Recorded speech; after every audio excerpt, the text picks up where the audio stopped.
Irmãos em Cristo Jesus, a graça e a paz do Senhor a todos vocês que estão aqui no canal Escola de Teólogos. Estamos aqui hoje para trabalharmos rapidamente, de forma superficial, o tema: existe uma hermenêutica pentecostal?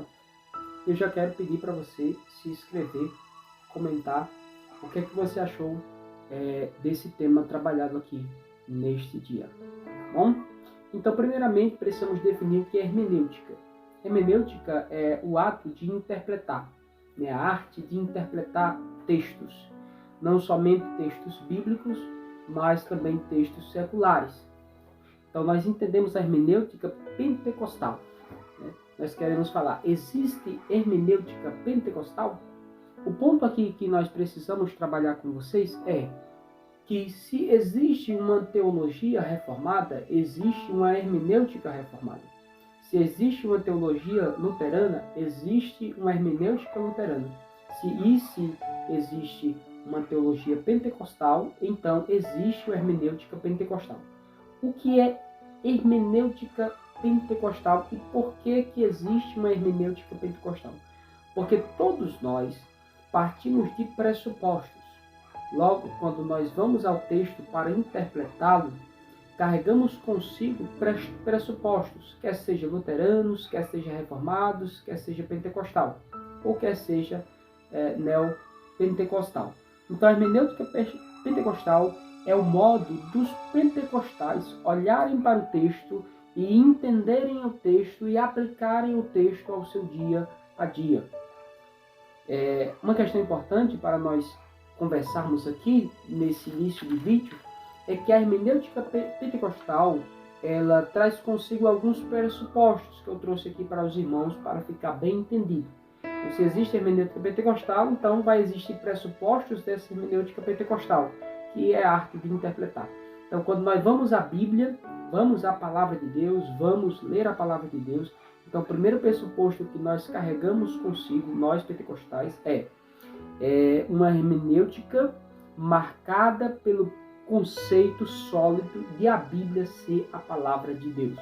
Nós vamos ao texto bíblico não como sendo um livro qualquer ou comum, como dizia os liberais, principalmente alemães ali do século XVIII, XIX e século XX.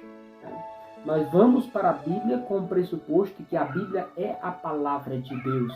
E como palavra de Deus, ela traz para nós ensinamentos divinos que podem ser aplicados à nossa vida. O movimento pentecostal, ele é citado por muitos como um movimento que não gosta da Bíblia ou que não estuda a Bíblia. E partindo desse pressuposto, nós vemos o contrário. Porque o movimento pentecostal ele surge em Topeka, Kansas, nos Estados Unidos, através de um pastor, professor, e esse pastor era o Charles Parham.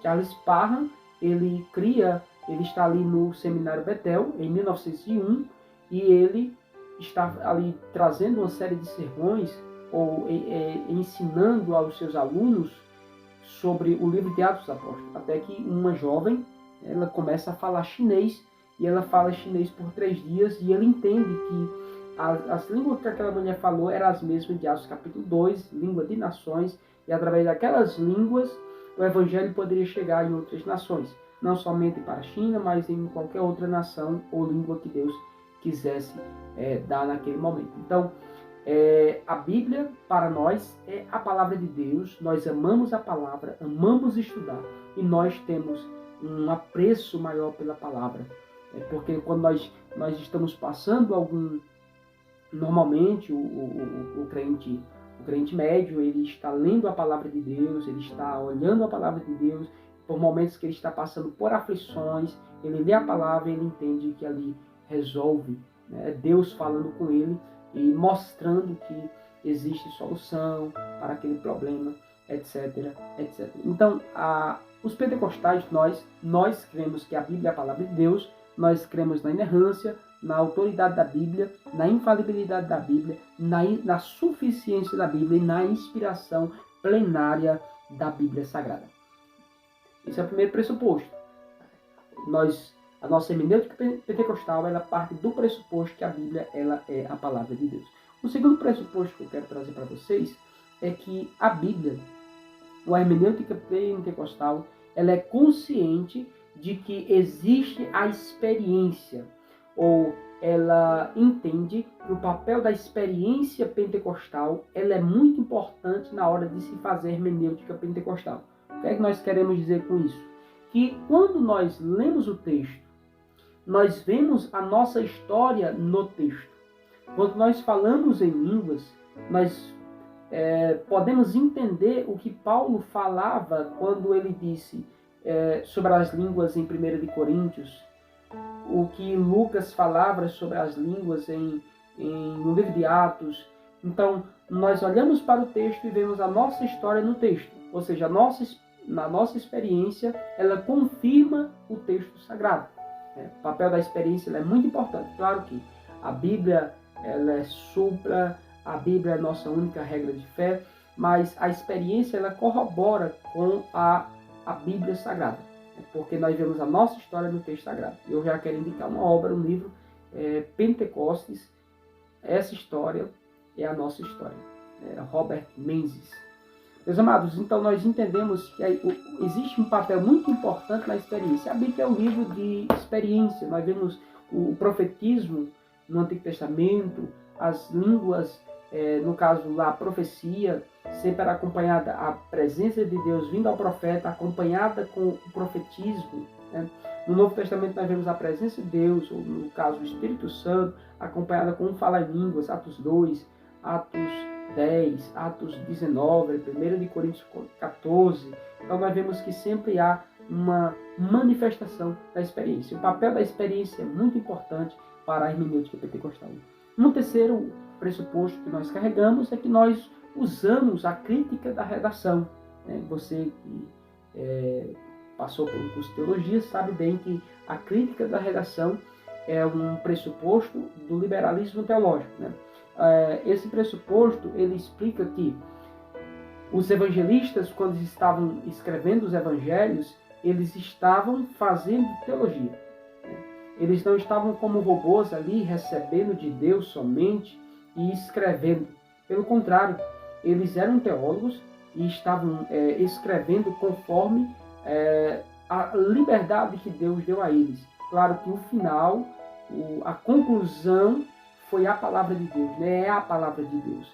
Ou seja, a palavra de Deus ela é a revelação bíblica, mas acompanhada com a inspiração e com as experiências do escritor sagrado. Então a crítica da redenção é muito importante para nós, porque nós olhamos Lucas e Atos e vemos que ali é um texto narrativo. Porém, Lucas tem um propósito teológico e um propósito histórico. Lucas não é apenas historiador, mas ele é teólogo e historiador. Então, quando ele fala da presença do Espírito Santo em João Batista, em Zacarias, na vida de Ana, na vida de Maria, na vida do menino Jesus, no ventre da mãe, quando encontra-se com João Batista, na vida de Jesus Cristo, quando começa o seu ministério, posteriormente em Atos, na vida dos apóstolos. Então nós vemos que existe um pressuposto, existe um propósito por ele ter tanto usado a pessoa do Espírito Santo. Então nós também, da mesma forma, entendemos que Lucas ele era um teólogo.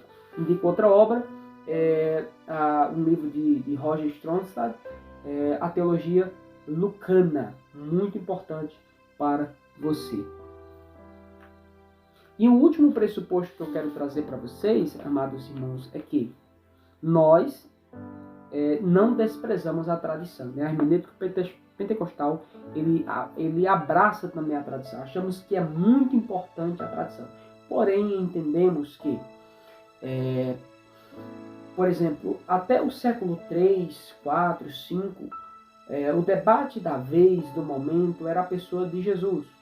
A Trindade, Deus Pai, Deus Filho, mas especificamente a pessoa de Jesus, o Credo Niceno mostra bem isso. Lá pelo século XVI, XVII, nós vemos muito debate sobre a soteriologia.